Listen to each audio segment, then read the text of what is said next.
د کلي خلکو د اوبو یوه څاه لرله، هغې نه به یې اوبه څښلې.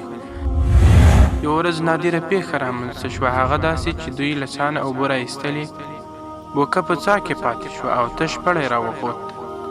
دا نادره هغه مهال ویرونکې شوه چې دا پېښه څو ځلې تکرار شوه. خلک هک پک حیران شول چې دا څه چل دی. خلکو ډېرې هڅې وکړې چې معلومه کړي بوکه ولې په څاه کې پاتې کېږي، خو درک یې معلوم نه شو.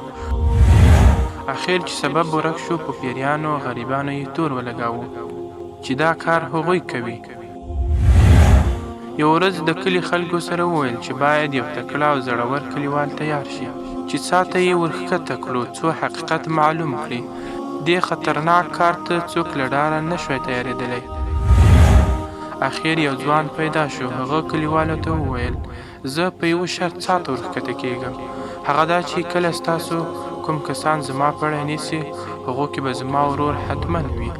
خلک دې شرط ته حیران شول او ویې ویل موږ به ښه پیاوړي ځوانان درته تیار کړو، هغوی به ستا پړی ونیسي، ورور ته دې څه ضرورت دی؟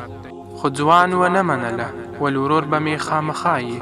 ورور یې چېرته لرې اوسېدو، کلیوالو څوک ور ولېږه او ورور یې راووست.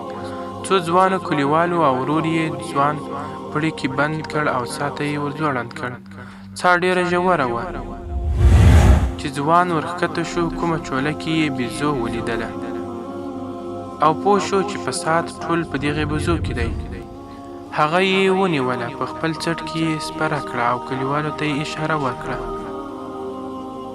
هغوی یې پړی پورته کش کړ. ځوان چې د څاه خولې ته نږدې شو، خلکو بیزو ولیده. په دې وهم چې دا کوم پیری دی سخت وویرېدل، پړی یې پرېښودل او وتښتېدل. یوازې ورور یې پړی نیولی پاته شو.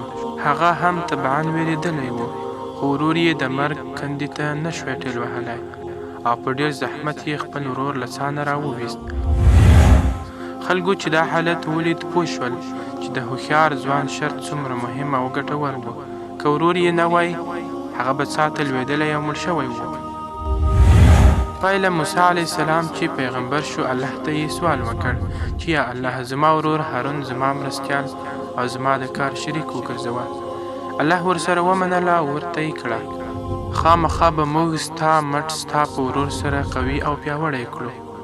د ټولې کورنۍ غړو کې الله جل جلاله د موسی علیه السلام ورور د هغه مرستیال پیغمبر وټاکه، ځکه ورور ورور وي. لکه لوړه کیسه کې هم دا مطلب روښانه شو.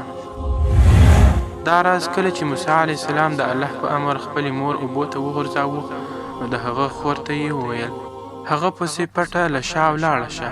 له دې نه هم معلومه شوه چې ستا د ستونزو او دردونو په مهال به لومړی ستا خور ستا د حال پوښتنه کوي او زړه به در سره خوري.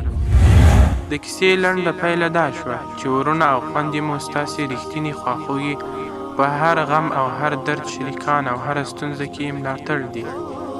په هیڅ صورت هغوی له لاسه مه ورکوئ. د ورورګلوي او خورګلوي درنې اړیکې هغوی ته هر وخت بښنه کوي او خیر غوښتنه یې غواړي.